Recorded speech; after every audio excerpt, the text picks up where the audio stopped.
उत्तर प्रदेश के सुल्तानपुर का नाम बदलकर कुश भवनपुर करने के लिए राज्यपाल राम नाईक ने सीएम योगी आदित्यनाथ को चिट्ठी लिखी है।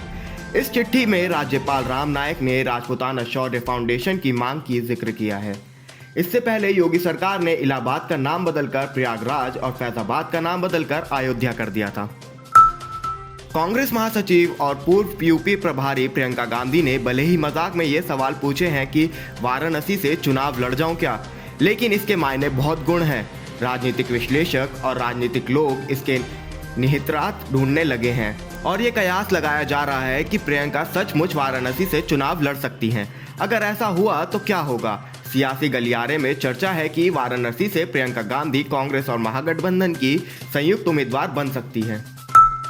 बैंकों के कर्ज लेकर फरार शराब कारोबारी विजय माल्या ने एक बार फिर अपने ऊपर हुई कार्रवाई को गलत बताते हुए बीजेपी पर निशाना साधा है। विजय माल्या ने ट्वीट कर कहा कि जब खुद प्रधानमंत्री मोदी ने कह दिया कि उनकी सरकार ने मुझसे बैंकों के कर्ज से ज्यादा की वसूली की, तो फिर बीजेपी प्रवक्ता मेरे खिलाफ लगातार बयानबाजी क्यों कर रहे हैं। माल्या ने इसे लेकर रविवार सुबह 2 ट्वीट किए हैं। बिहार के बक्सर सीट से एनडीए के प्रत्याशी और केंद्रीय मंत्री अश्विनी चौबे का एक वीडियो सामने आया है। इस वीडियो में वह एसडीएम के साथ बदसलूकी करते हुए दिखाई दे रहे हैं। बताया जा रहा है कि एसडीएम ने आचार संहिता उल्लंघन को लेकर अश्विनी चौबे का काफिला रोक दिया। इसके बाद वो भड़क गए और एसडीएम पर धौंस जमाते हुए कहा कि खबरदार तमाशा मत कीजिए।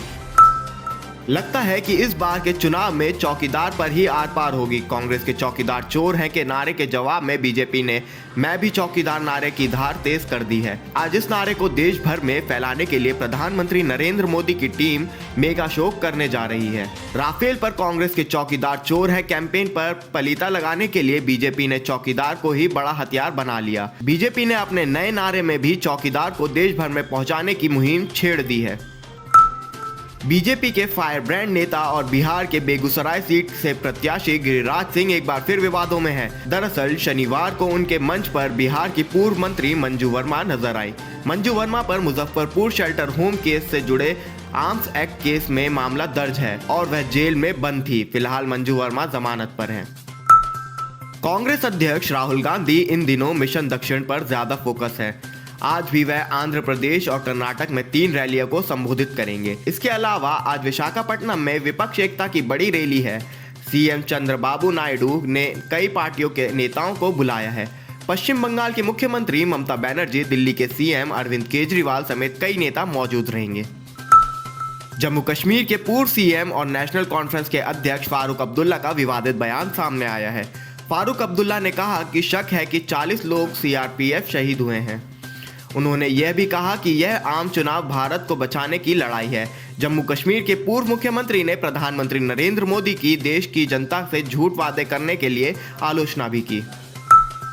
पाकिस्तानी सेना ने शनिवार को संघर्ष विराम उल्लंघन करते हुए जम्मू कश्मीर में नियंत्रण रेखा से लगे पूंछ जिले में सेना का अग्रिम चौकियों और गांव को निशाना बनाकर गोलीबारी की, जिसमें एक नागरिक गंभीर रूप से घायल हो गया। अधिकारियों ने बताया कि मनकोट सेक्टर के नराला गांव में मोहम्मद मुश्ताक अपने घर के पास गिरे मोटर से घायल हो गए। गंभीर रूप से घायल व्यक्ति को अस्पताल ले जाया गया।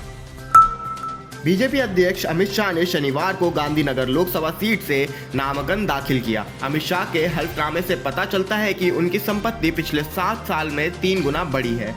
हल्फनामे के मुताबिक अमित शाह और उनकी पत्नी की चल और अचल संपत्ति 2012 के 11.80 करोड़ रुपए से बढ़कर 38.80 करोड़ रुपए हो गई है।